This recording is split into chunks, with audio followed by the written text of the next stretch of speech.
Welcome to Triple Crown, a book club. We are an open group of people interested in learning about occult literature.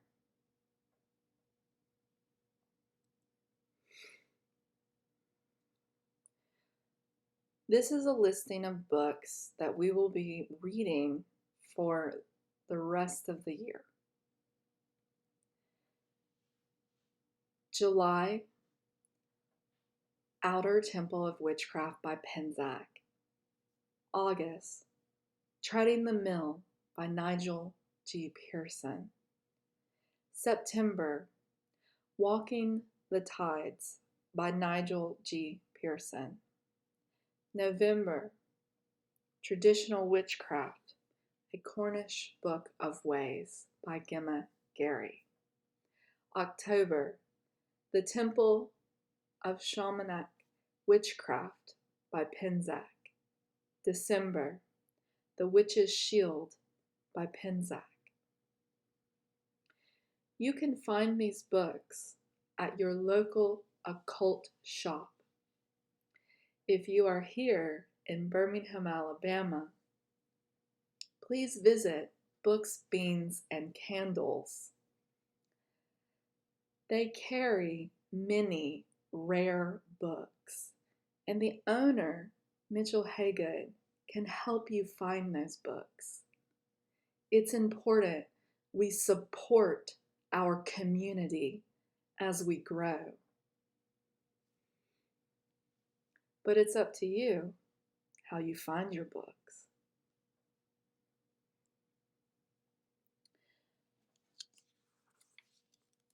The Inner Temple of Witchcraft by Christopher Penczak is basically written like a college textbook with history lessons, science, and magic explanations, and exercises.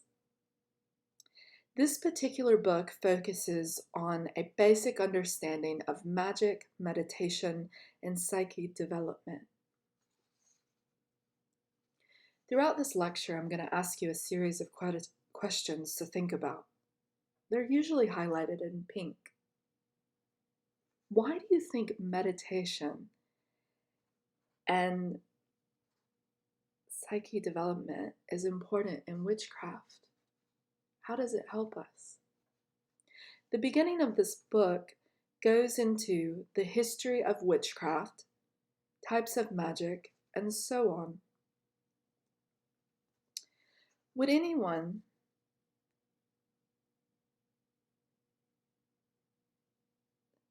like to think about their path in a way of, have you decided what path you're on? Are you a green witch, a shaman, maybe just simply a solitary practitioner, gardenerian? Maybe you're interested in fairies, Celtic. I've even met Christian witches. Dianic, where you're just focusing on the goddess archetype. Greco-Roman. Or maybe you're even just simply a Jewish mystic. It's okay if you don't know what your path is and you're just learning. And it's okay if you float around from multiple different ones. It's really up to you to decide. This is your journey. I'm not here to tell you what to do. In Chapter 5, Session 1, The Magical Mind, Penczak talks about how magic is learning to go with the flow of our soul, the nature of our soul. I've always learned magic as being fluid, almost like a spiritual water. There are many cultures that speak about this in their ancient beliefs. That maybe creation, or the idea of creation, came from a water-like substance. Again, this concept isn't new. We see this in many stories from around the world. Aleister Crowley defined magic as the science and art of causing change in conformity with will. In Penczak's book, he defines magic as both art and a science. What do you think he meant by this? In essence, is magic just some kind of alchemy?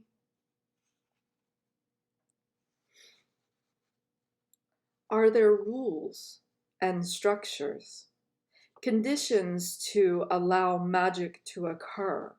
Most witches would argue yes, but isn't that just as limiting as saying, I can't do something and then never try? One needs to understand the foundation of magic in order to bend or break the rules. I don't believe there are limitations to witchcraft.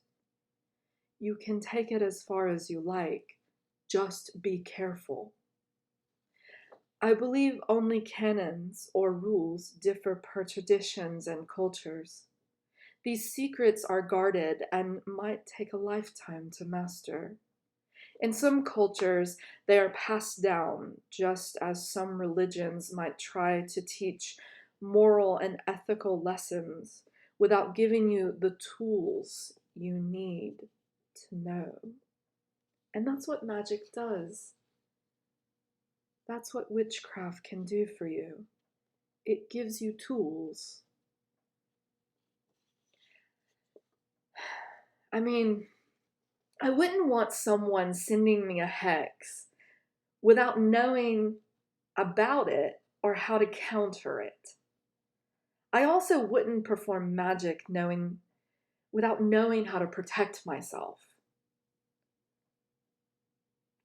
Anyways, when one performs a spell, according to Penczak, you must have strength of will, clear intentions, and something that quantifies that intention, like a symbol or candle. Here's a weird thought. If you and I were to perform the exact same spell, you had more strength of will or more energy than me, more effort, and was more emotionally invested, I bet the spirits of the universe and magical cosmic goo would work better with and for you instead of me. My magic might fail, and yours would succeed. I find that very fascinating. But how could we prove that? Are you sure my magic failed? Maybe the results were just different. The universe might only give us what we need, not what we think we need when we perform magic. It is debatable.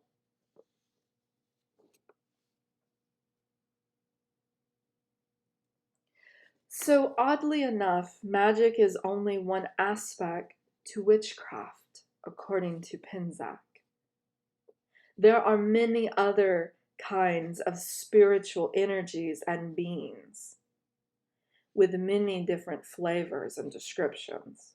Some people believe in fairies, trolls, goblins, spiritual beings, angels, demons, gods and goddesses, even vampires, werewolves, shapeshifters, just to name a few.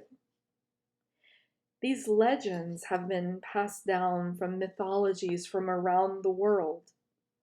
It is unfortunate Hollywood has run a gamut on these concepts, but it does make our entertainment industry more interesting and give us some variety that some of us are more attracted to. So my question for y'all is, do you think supernatural creators or creatures, exist in our mundane world? Do you think they live in the spiritual world? Do you think they live among us mere mortals?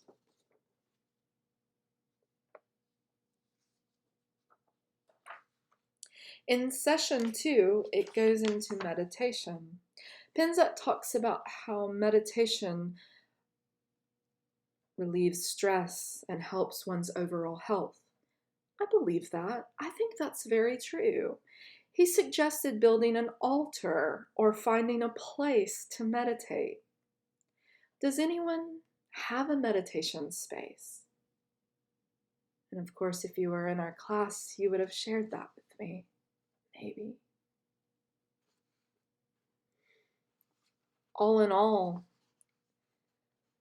witchcraft would be nothing without listening to the inner voice of one's soul or higher self, which is basically what Psyche means. I don't really know how to explain what a soul is other than calling it our higher self or spiritual DNA. Maybe that's two different things. My next question is pretty straightforward to you. Do you have a soul or a higher self? And why is that important in witchcraft?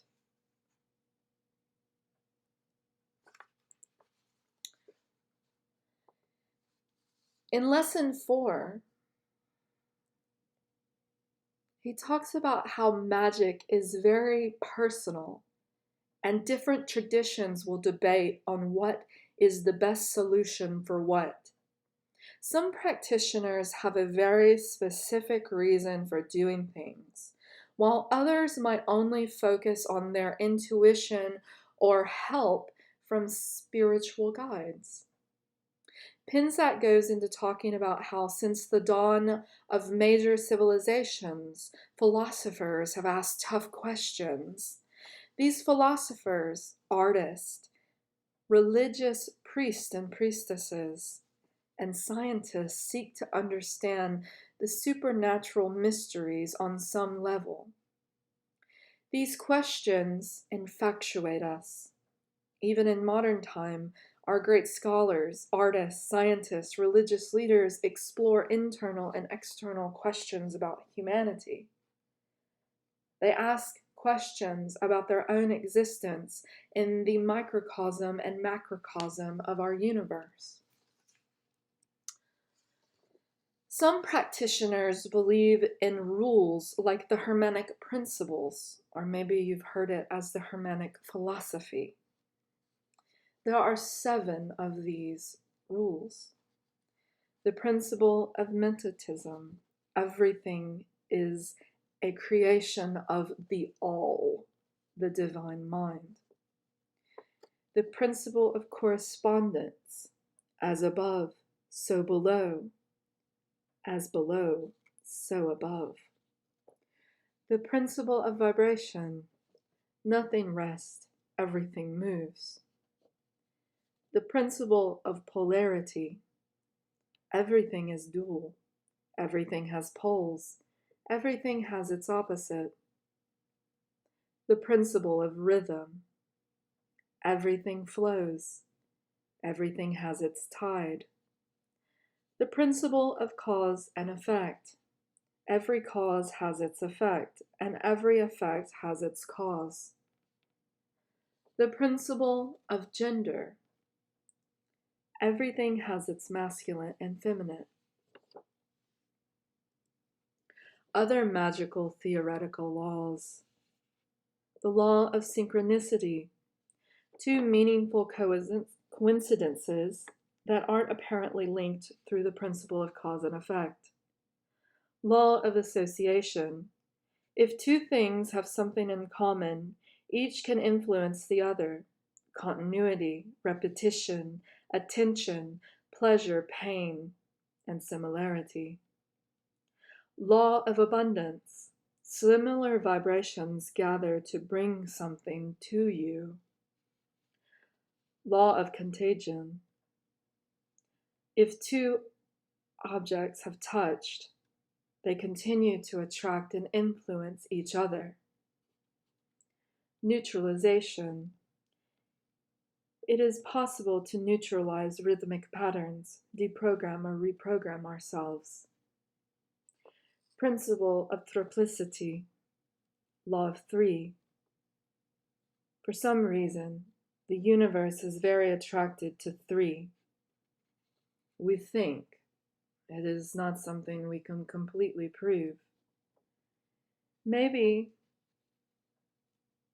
in the way that Penczak describes it, it is because of the middle, the mundane, the psyche, the self, the spiritual world, and the divine. Somehow they interact within the all.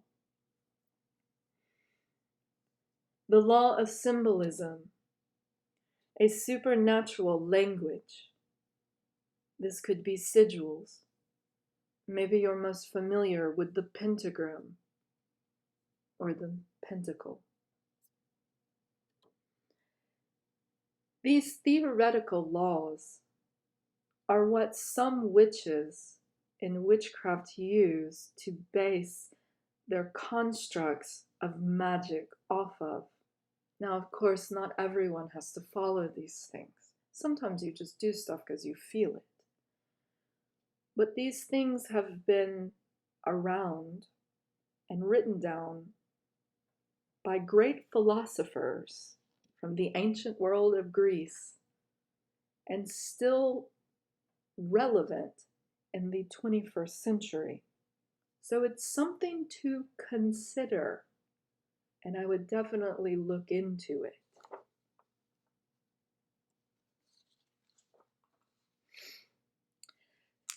Magic is great and all, but it's also worthless if you can't defend yourself. Look before you leap, Penczak describes. He also goes into the importance of research to make absolutely sure to look into things, read the mythologies, read literature, and that's really what this book club is about. He talks about protecting yourself before you perform any magical act and how important that is. I don't believe we are caught in a mystical battle between just good and evil. That is too much of a westernized concept. It is much more complicated than that. I do believe that if you get in the way of a particular energy's mission or even a deity's goal, they will try and stop you or attack you. Nothing personal. There is a bigger picture happening that us mere mortals can't see and maybe not even understand. There is also a lot of unstable energies floating around in our world and the spiritual world too. If it sees you, I don't know, maybe we have to ask the question of, what do these forces, these unseen things eat? And as weird as that is, maybe they eat energy. Maybe they're attracted to energy. And if you are a new witch, or you're new to the spiritual world, when you turn these things on and you don't know how to protect yourself, it's very bright and they come to you and they attach themselves to you. You might even meet people who drain you. You've met those people. You want to be nice and considerate, but they're just draining. Or maybe you're at work or in your day-to-day life and you're just picking up all these negative vibes and you bring them home with you and they come into your home and they attack your family. Penczak talks about how we call these energies energy vampires and how they break through our aura and they suck us dry and you feel bad. A lot of empathic people who are highly sensitive get very affected by this. And I encourage you to research protection. Again, I truly believe learning how to protect yourself as a witch is step one before performing any major magical act. It'll help you have an awesome adventure on your path, a more pleasurable adventure. But I can't tell you what to do. You're going to have to figure it out on your own. So armor up if you can. Get your shields before you do any big work. It's your journey. Do what you will. So Penczak describes in the book what to look out for when you're being spiritually attacked.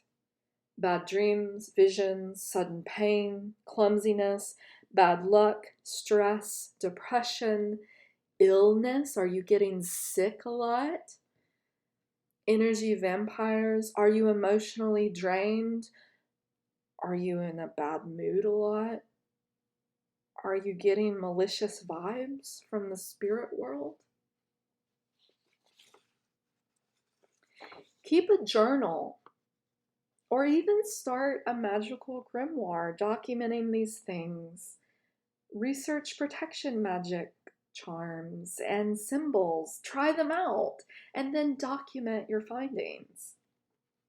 Maybe you take a class in witchcraft, and maybe through these classes they teach you the banishing pentagram rituals. You can read about these in books and learn about these on YouTube, but when you take a class, it's actually better for you because you get practical experience and you're actually doing it, whereas you might not do it without someone telling you to. At our local occult shop where I live in Birmingham, Alabama, Books, Beans, and Candles offers classes to where we learn different things about this and how to protect ourselves within our own practice. Of course, it depends on which level you're in because there's multiple classes.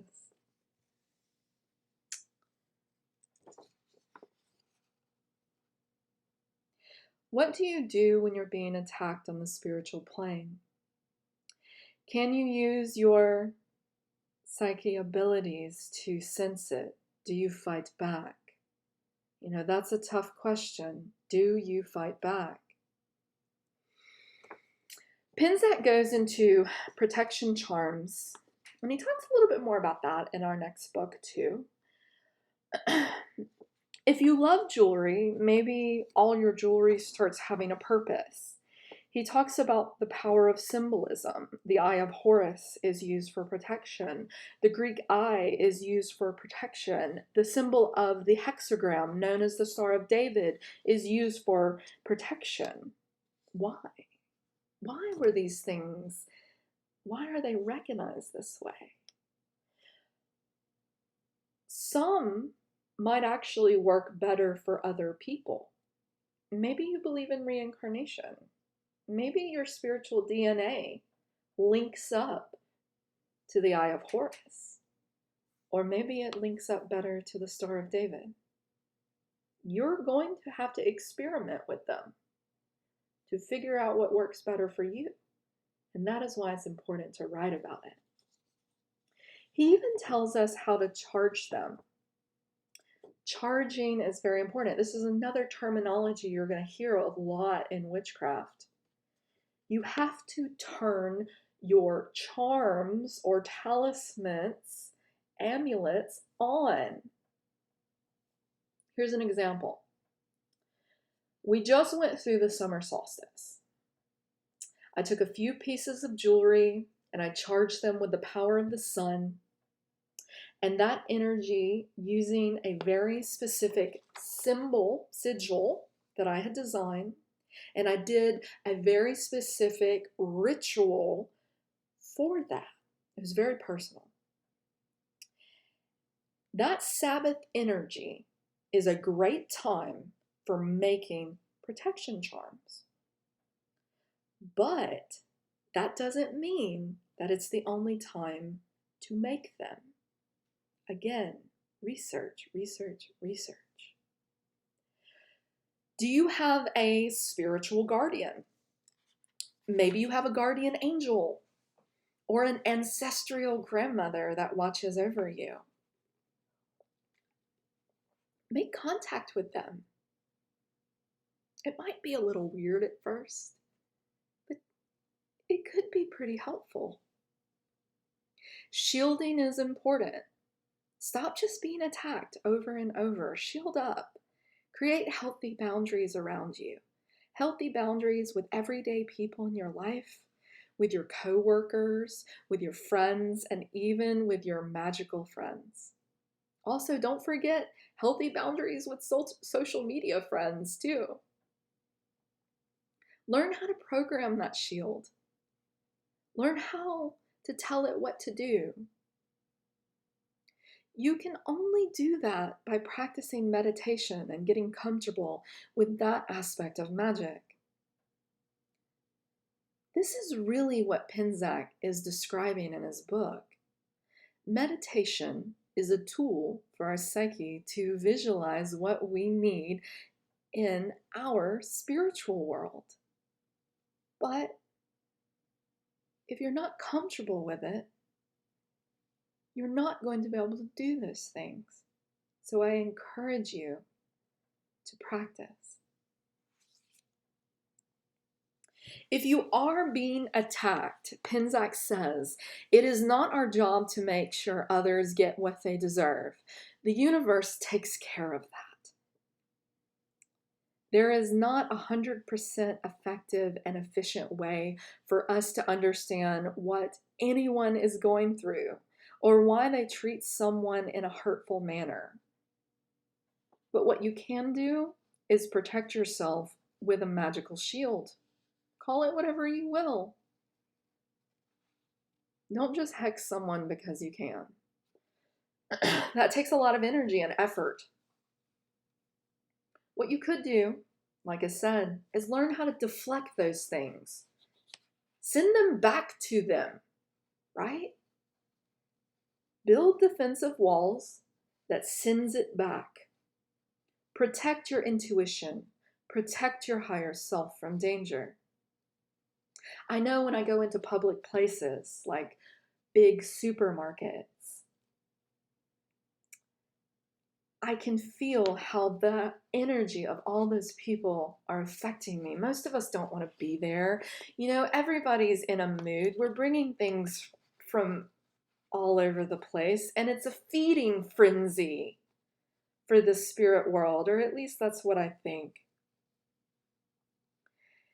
And so sometimes it's easier for me to wear charms, talismans, carry stones, or things in the tangible world that are programmed or mean something in the spirit world so that I am protected and my joy is not robbed from me, and so that I am happy.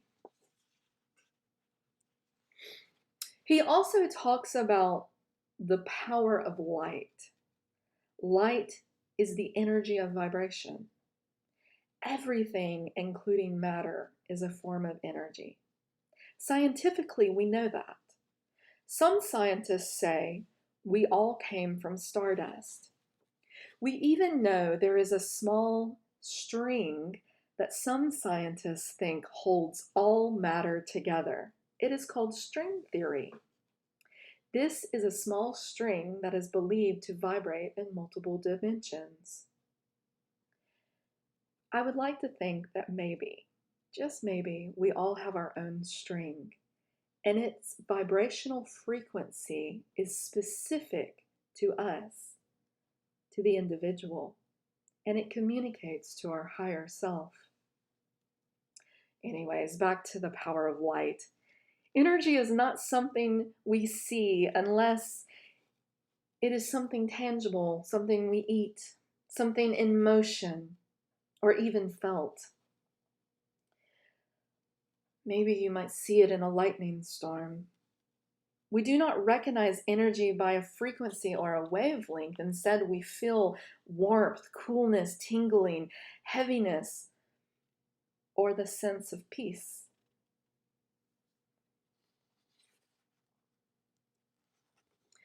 Some healers have learned how to use light therapy with colors to help people. In modern science, they are beginning to use light therapy as a form to heal people.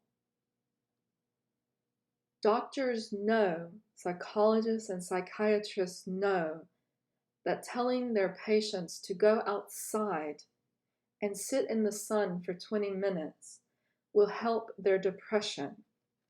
So we know that these tangible energies do something.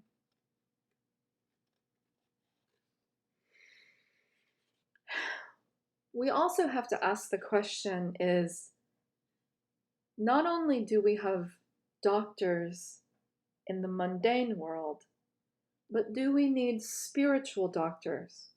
How do you heal yourself in the spiritual world? As a witch, how do you heal yourself? Do you know healing techniques? Is that important? So some practitioners believe light can heal, and so they will try and meditate on light and different colors. And Penczak goes into that. You could also, if you're not comfortable with that yet, and you need someone who has had years of experience, maybe you go to a master Reiki healer. At our local occult shop, Nicole Haygood is an excellent Reiki healer, and I love going to her. She has helped me in so many ways. But it might not be for you, so you have to figure out what works best for you. I'll share a story in a second. If you don't know what a Reiki healer is, Reiki is a healing technique based on the principle that the therapist can channel energy into the patient by means of touch to activate the natural healing process of the patient's body and restore physical and emotional well-being. I'm not saying as a witch we're warriors, but we're more sensitive, okay? We're more sensitive to the spiritual world, and we get more attracted to energies that come after us. And we do things, right?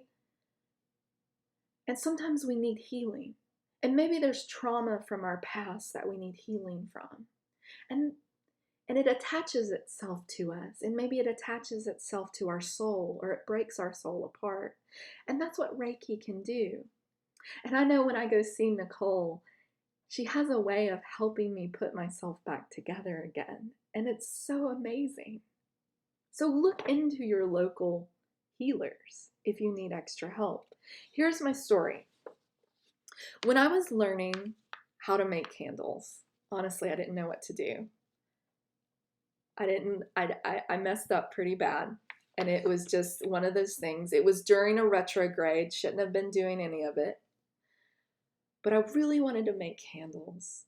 I was admiring all these new people I had met, and they were making candles and doing all this really neat stuff. And so I wanted to make my own.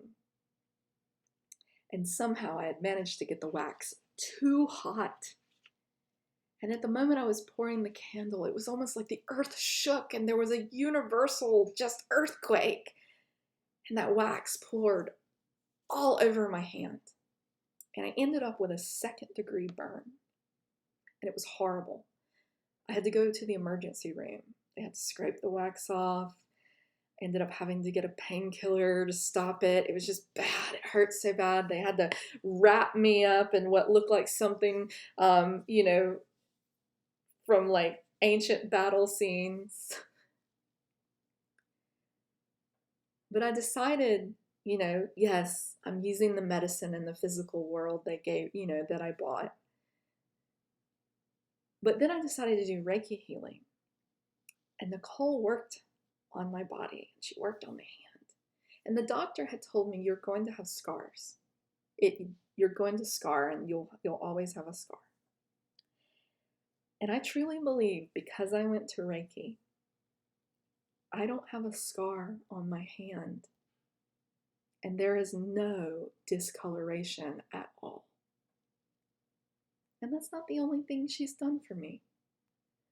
So I would encourage you, even if you aren't in Alabama, even if you're in another state listening to this weird lecture, check out your Reiki healer.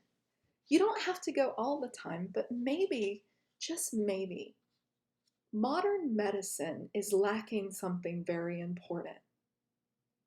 Spiritual medicine. We need spiritual doctors. And maybe once in that ancient world, they had these things. So, as a witch, me personally, I think it's important we know how to heal ourselves. So, in witchcraft, we see colors as correspondence with specific meanings to create magic, depending on your tradition. Okay, so red-orange as a light may represent the embers of a fire and help cleanse you and create critical healing while you meditate on it. But as a color in the mundane world, as a candle, for example, it might represent passion, love, fast magic. Look into colors and see their differences between light versus the tangible colors of this world. Okay? You have to think of them as two different things. He also talks about the aura electric field around the astral spiritual self and how it needs to go through a healing process or an alignment to where all things line up. So, maybe you use sound vibrations. Maybe in Eastern philosophies, they believe in symbols and bells and things like that. There's also something called chakras. Some of you might be very familiar with this, and some of you might not find this interesting at all. Chakras are more of a Eastern philosophy. They come from Hinduism, specifically their Sanskrit writings. And the word actually means spinning wheel, okay? And it's thought that in our spiritual bodies that we have 7 chakras. Now it goes a little bit deeper than this, and you need to do more research on it to see if it's something you're interested in. But in essence, these 7 have specific meanings. So you have the crown, which is inner and outer beauty, spiritual connection. Brow, intuition, imagination, and wisdom. Throat, communication, self-expression, and truth. Heart, love, joy, and inner peace. Solar plex, self-worth, self-confidence, and self-esteem. Belly, well-being, pleasure, and sensuality. Root, grounding, and survival. In some traditions, it is believed these chakras link up with our physical organs. It is thought that the chakras can open and close, and that when these chakras become clogged or infected in the spiritual world, that they can cause us to get sick or be more susceptible to diseases in this world, or failure of the body. I love how in the Hindu traditions, they explain this spiritual alignment that is needed on one's journey. So I know for me on my path, it's something that I think is very important. But again, it's worth looking into, but you'll have to figure it out. Penczak goes into explaining the complexity of the aura. And it is very complicated, so I encourage you to reread that section. I'm just going to touch base on it. There are many, many different layers in the aura, and we can't prove it.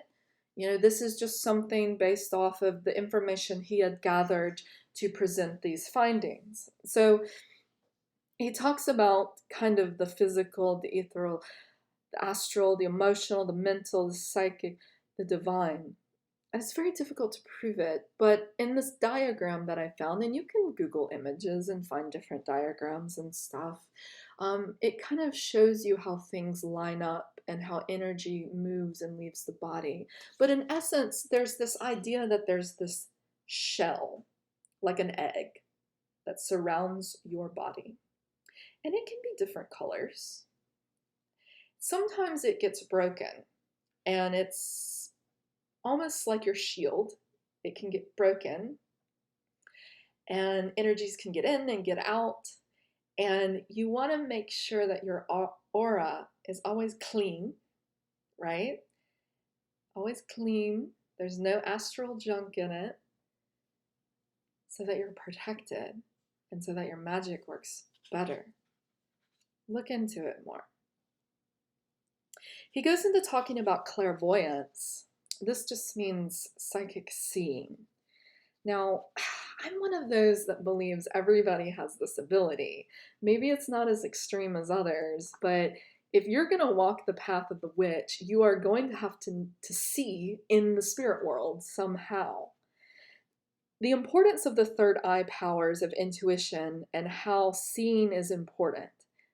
I can't stress that enough. When it opens up, you might feel like if it's ever opened up, you might feel like a headache or a body pain. And some argue in the mundane world, there's this gland called the pituitary gland that links up with it so that this information goes into the brain. Now, I don't know if that's true or not. Research. It is thought of as a source of inspiration. The third eye, right? This clairvoyance, the psychic seeing, the source of inspiration, and the source of great divine wisdom. It can help you communicate to your higher self, a great spirit, or whatever spiritual things, or maybe a deity, whatever it is that you're working with. If you needed the explanation, here it was. Penczak says, witches take journeys of the spirit, learning to walk between the material world and the spiritual plane. We have come to be known as the walker between worlds, he says. He focuses on astral travel, leaving our body. And sometimes those things happen. But I'm going to warn you. It is very important to have a spirit guide if you're going to do these things. For my skeptics in the room, he suggests the book called Psychic Warrior by David A. Morehouse. It is a personal accord of someone who was part of the U.S. government remote viewing unit. He believes governments around the world study psychic phenomenon, and honestly, I do too. Look, if another country that's a major country is going to do it, then we're going to do it too. And even if we think it's silly, and then if we got surprised, you know, it's just one of those things. I believe major governments take it much more seriously than most people would believe. So, word of caution when practicing magic.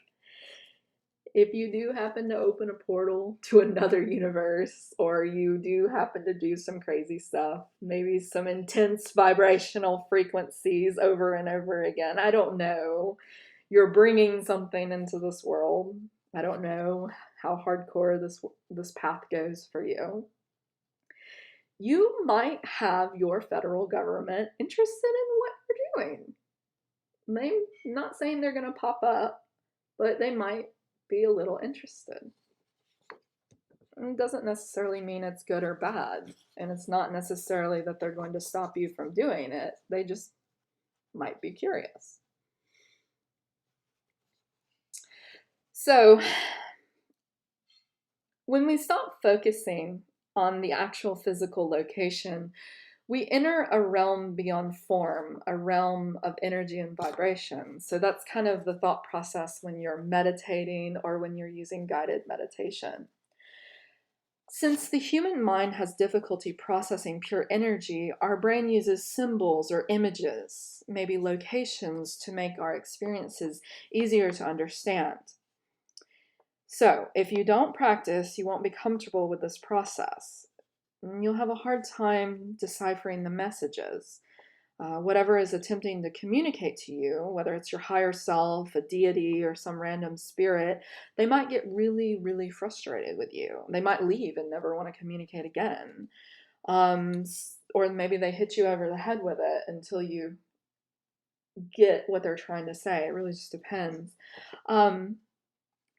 So practicing meditation is very important, but you've got to figure out what's going to be best for you, because maybe you don't like visual. Maybe there's something else that you like. Maybe you like audio. Maybe you do something else. Some people work with guided imagery. According to Penczak, guided imagery is sometimes called path working. Maybe you focus on the Kabbalah tradition. A lot of times this tradition uses the tree of life.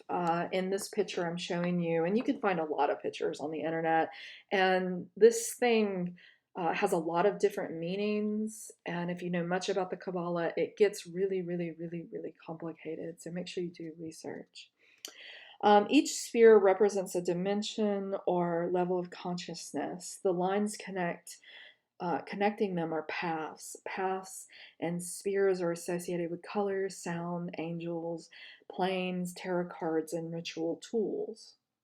And those things can help you decipher meanings and so on. Many personal meditations are based on these images, moving from one sphere to the next. Western magical traditions, including modern Wicca, have borrowed elements from the Kabbalah, according to Penczak.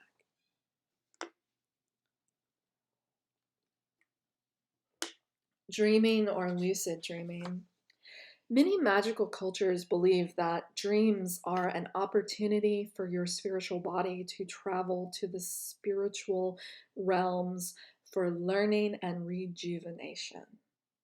Everyone needs sleep and everyone dreams, even if you don't remember it.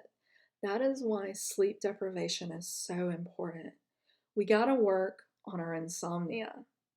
So ask yourself what you do for your insomnia. Are you drinking teas? Are you, getting the right amount of exercise and eating right? I know that's what my doctor would tell me, right? Are you exercising? Are you eating right? Those kind of things. Another thing I've noticed in my personal practice is before I go to sleep, I'm laying down in bed, I'm closing my eyes, right? And I'm getting rapid thoughts, and it's very intense. And honestly, my brain is so hyper. My body might be physically tired, but my brain is just like a hamster wheel. It's just running, running, running, running. And I used to just get up and go watch TV or go do something, go read, go work on artwork, or go, whatever. But I've decided what I'm going to start doing and what I've been experimenting with is I think that's the moment that I'm getting all this downloaded information from my higher self or something that's trying to communicate with me. And that might sound weird to somebody, but in my personal practice, if it takes me 15 minutes to go to bed, I'm just going to lay there and watch the images happen before me. And just maybe that's my spiritual higher self or great deity or whatever trying to communicate to me, and you're going to have to figure it out for yourself. And if it doesn't work for you and you don't like that, then don't do what I'm doing. You do you. Okay, so sleep lets us, or kind of helps our subconscious translate the messages we receive using symbols and images. Honestly, it's been proven with science the only time the body can truly heal itself is when it is at a state of rest or asleep. Strange concept. It is thought in Eastern philosophy that one can heal the body through meditation. Now, I don't know if that stops the aging process and that's the actual fountain of youth, but it's worth looking into. There's monks who have claimed to have been able to do this. So I can't stress it enough. In witchcraft, meditation, and mindfulness, these visualization tools are very important. They are foundation tools that you need. And again, you just do the best you can. In shaman traditions, they would enter into a trance-like state, allowing them to be in the in-between worlds. Sometimes they would use drumming or different types of music. That's not much different than what some covens or solitary practitioners might do today. They might have music playing, or maybe you're listening to earbuds or something while you're in your zone. I know when I was younger, and when you're in your 20s, it's much different than when you're in your 30s. I like to walk and jog a lot. And I would do this stuff for hours. I was just walking for hours, and I had like a circle area I would walk around where I was living. And I wasn't really trained as a classical witch, but I was still spiritually awakening and I was still interested in. So my journey to where I am is a lot different than, well, all of you have different stories too. So anyways, at some point, I would hit this strange spiritual space where I was present, but I wasn't present. I was talking to some kind of energy force, and I understood that it was there, right? But I had to get to that point, to that trance, that exhaustion, that weird place that my brain was releasing these chemicals to get to that point, right? So I was exhausted but alive. I could see the spiritual landscape more clearly, even though I was looking at the mundane world. I could communicate with something other than myself. And of course, if you heard me talking, you probably would think I was either, praying out loud or, meditating out loud, or you just thought I was a little loopy. So you need to find a personal space that you feel comfortable in, Some witches will tread around their circle, pushing energy and intention into their space. This can also bring you into a trance-like state. They will do this, almost to the point of near exhaustion, if not to the point of passing out. So, unfortunately, getting to a trance-like state, I think it's important. Penczak seems to suggest it's important, but it can also be very difficult to get there, especially if this is new to you. In ancient cultures, they would use, they would induce things with special herbs and stuff. Some people, I don't know, maybe you drink wine. I am not going to tell you what to do. Don't ever ask me. You are going to need to make an adult decision.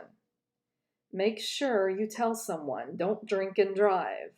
And if you're going to walk for hours, make sure someone's on standby just in case you pass out. Maybe you look into native cultures that link up with your ancestry. Maybe there's some special braiding techniques. Maybe there's things that you're more drawn to if you're not as physically active. I mean, there's tons of different ways to enter trance-like states that are more healthy for the body. Maybe not as extreme as some of the ancient ways, but you're going to have to figure it out for yourself and what's the safest thing for you. But it is important, the way Penczak is suggesting, that you need to be able to do this to perform magic. Of course, you can agree to disagree. Do you think there is more than one reality? Do you think the mundane world you live in is constantly being changed or affected? Do you get deja vu? Is it good or bad? Most muggles wouldn't even notice it, but witches and others are super sensitive. You will start noticing the glitches in the matrix or the changes. Maybe that's something magical, or someone who's performing magic is adjusting the system or maybe moving things around. Maybe that's a deity running around doing something. Who knows? There's no way to truly explain it, but you do start noticing the subtleties. And it can be really strange. And you might want to reach out and ask other people, hey, are you feeling some energy shifting, right? That's why community, maybe you call it fellowship, these things are important so that we all aren't sitting here isolated. And I know we're in a time right now where we are isolated. So reach out. I will tell you this. Penczak does go into talking about the importance of a spirit guide and how when you are doing spiritual traveling, like astral traveling, it is very important to have a spirit guide. And me personally, I think it's important just to have a spirit guide, especially if you're a witch. There's so much information, there's so much stuff. It's so complicated. And these spirit guides have access to an unlimited amount of information in another realm, another dimension, another plane, whatever you want to call it, that you do not here in the mundane world. So why not? Many spiritual systems have hierarchies like goddesses, god, elementals, fairies, angels, or demons. Penczak goes into explaining the most of us um, are never going to be able to see them because they vibrate at a different frequency than us mere mortals. Spirit guides serve as intermediaries between your conscious self and your higher self, and ultimately the divine mind. You know, you could ask the question too, what about animals? Do you have an animal spirit? You know, do you relate to that more? Do you believe in that? Do you think that the animals that fly around and we interact with in our day-to-day life, like if you see birds or you see, a bunny, do those things mean something? And are they translating information from the spirit world? Or when you're dreaming, are animals coming to you? You have to research, figure out what works best for you. A lot of the times when we think of angels, we are reminded of Christian beliefs, but Penczak goes into explaining, in truth, mythology of angels goes far beyond Christianity. The bulk of the information comes from Judaism, but roots can be found in Egypt, Sumer, and Tibet. Older sources of angels paint a portrait that is not exclusively a cute little cherub on a Renaissance painting. Some angels are terrifying. They're absolutely horrifying to comprehend or even understand. Their descriptions might be like riding on a wheel of fire, having many faces, looking like a dragon or something, having many eyes like a spider. Maybe if you were to see these things in the mundane world, it would be terrifying to you and you wouldn't want to interact with them.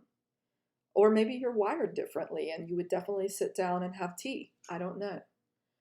But the spirit guide serves to seek to facilitate the process of choosing shapes we are comfortable viewing. They are the translators with images. Hopefully, you get a good spirit guide, somebody you can work with, right? And y'all work really well together. And this spirit guide helps you with wisdom and knowledge. Some people believe, and Penczak even suggests, They often give tips on rituals and spell work for the witch. Well, that's pretty helpful, especially when you don't know all the information and you can listen to your intuition or your inner voice. So, are they real? Can you prove it? Okay, for you skeptics, does it really matter? Seriously, if it is helping me and the people who believe in this, that's all that matters. If it brings them joy and happiness and they are doing better at their job, they are improved in their family life, and they're enjoying living again, does it matter?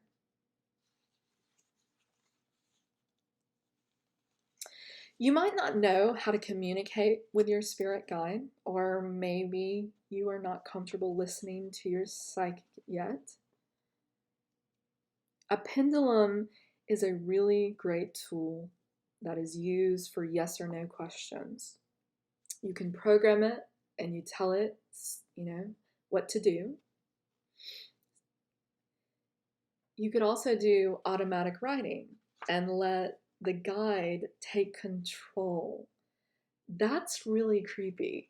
I like doing that, but some people don't like doing that because it gets weird, and it definitely looks like if someone was to look at my journals with automatic writing in it, it looks like a strange little thing that might get people thinking. So they're very personal. But if you don't know how, if automatic writing isn't comfortable to you, a pendulum is a really great tool. I've used them before, especially when I was trying to get comfortable with mine. It was weird at first, but after I got comfortable with them, male-female concepts are weird to me because our language in English doesn't have a terminology that describes both male and female terminology. So we're very limited here. But this thing, it got to the point I didn't need it anymore. And you get to those points, and maybe sometimes you need to check your reality. They're great for checking realities. Anyway, go to your local occult shop. If you need help programming it, go to your local occult shop. They'll help you. They'll walk you through it. If you're in Birmingham, Alabama, Mitchell Higgett at Books and Beans has a large collection of them. Sometimes people will purchase metal or crystal as a pendulum, and so he has a different selection of those, and make it your own and make it special. So in session 10, it's more focuses on your inner temple. You gotta connect to your inner power, your inner goddess if you're a woman, and your inner god if you're a man, or if you identify with both, or if you don't identify it, whatever. I'm just using words here. But identify with your inner self and your power, and you need to actively use it. Exercise it. Use it for your own betterment and make your life worth living. There is too much crap in this world trying to destroy our joy. Build your own place of power in the spirit world. Let it transform you here in the mundane world. I really do believe that is what Penczak is trying to say in this book. The path of the witch transforms you. That's what he said. It transforms you. Although your physical body or shell might not be where you want it. Let's say you're wanting to lose weight, or you're wanting, to look a certain way, or you don't like something, right? It takes time for it to catch up, right? The mundane world's slower. It's slow. What's happening in the spiritual world is much faster. But you're going to see your external glow changes, right? In session 11, he talks about the importance of healing. Reread page 276. He created a really excellent diagram that links up when you go through physical pain or illness and what's going on and where to focus specific healings and stuff like that. Maybe copy it, put it on your wall somewhere and look at it, and then you can identify it. So then when you go see your doctors, you can go, look, this is how I feel. And you can communicate with them better, because a lot of times when we go see our doctors, we don't communicate effectively enough and efficiently enough for them to give us an excellent amount of information. And that's just a suggestion, right? But reread page 276 and see if that helps you. Listen to your body, right? Listen to what your physical body's saying. Listen to your psychic self. See what that's saying to you. Maybe learn a couple of healing techniques. You don't have to be a trained Reiki healer, but you can learn a couple of things to have on standby. It's just like having, some medicine on standby during the flu season, right? It's just like having those things on standby. So just in case you get attacked and you need to heal yourself and you can't make it to your local healer. And I encourage you to go to a Reiki session and try it, but it's not something you have to do if you don't want to. Penczak talks about karma, an Eastern philosophy. Karma is energy generated by our actions. Witches might see this as the law of three, or associate karma with it. What you do will come back to you threefold. I'm sure y'all have heard that before, right? And if you believe in that, that's fine. And if you don't, that's okay too.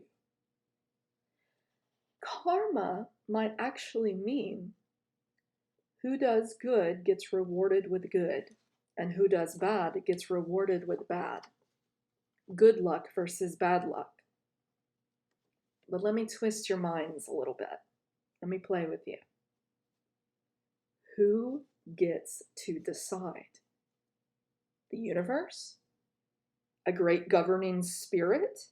Who gets to decide what is good or evil? And what is good and evil? It really depends on your perspective. In your heart, you will know. And I do advise you, don't rack up those karma points. Some people believe one can create karma or credit with past lives through death and rebirth. Maybe one who is free from karma reaches a level of spiritual mastery, Penczak goes to describe. Maybe you leave this matrix once you have achieved this. In Buddhism, they believe once you've gotten rid of this and you've kind of, it's a complicated thought process, but once you've achieved this understanding, that you hit a state of nirvana. Look more into it. There's so much you can learn from many different religions from around the world. Things that can inform your path or your tradition. The Hebrew tradition calls it tisun, meaning correct. This could mean correcting one's karma or mistakes of past behaviors. This also deals with moral or ethical questions. What kind of witch do you want to be? Well, it is ultimately up to you. I can't tell you what to be. If you want to be a good witch or a bad witch, or maybe you're a mix of both. It's up to you who you become. And the choices that you make on this path will define you. It's a journey. In session 13, he talks about an initiation. Traditionally, in witchcraft, it was believed that you should explore this a year and a day before you initiate yourself into the tradition. Some covens have their own particular traditions. Maybe you're just a solitary witch and you want to have your own little ceremony. It's up to you, but definitely go through a year and a day. Go through all, and think of it like this, just go through all the Sabbaths. Go through the wheel of the year. Participate in the Sabbath. See if you like it. See if this is something you're interested in. You know, it's thought if you do something for a year, you're probably going to stick with it. I don't know. Maybe you don't. Maybe you're coming back to this. Maybe you explored this early on. But it's really up to you if you want a ceremony.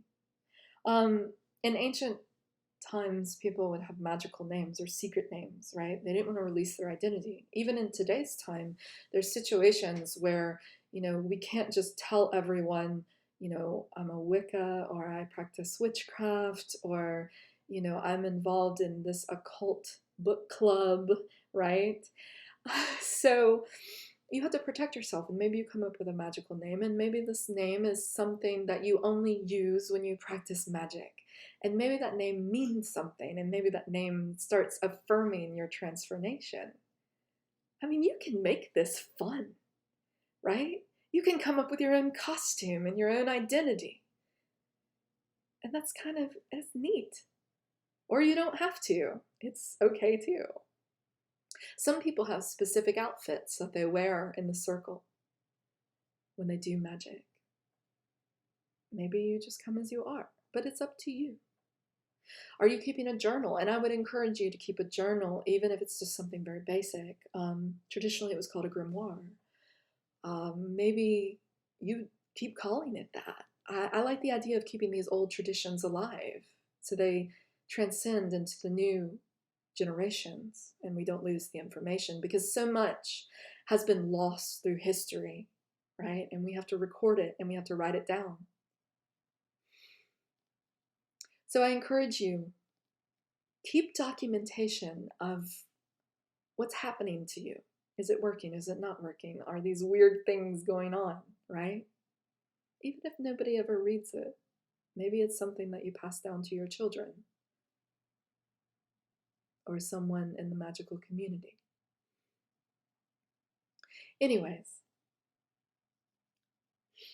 this path is up to you, and it's your choice to be a part of it. And you don't have to be a witch to practice meditation, or you don't have to identify yourself as a witch. Maybe you have another name you identify with. But meditation is very, very important. And Penczak goes into describing how, this path, it chooses you. And I truly believe that.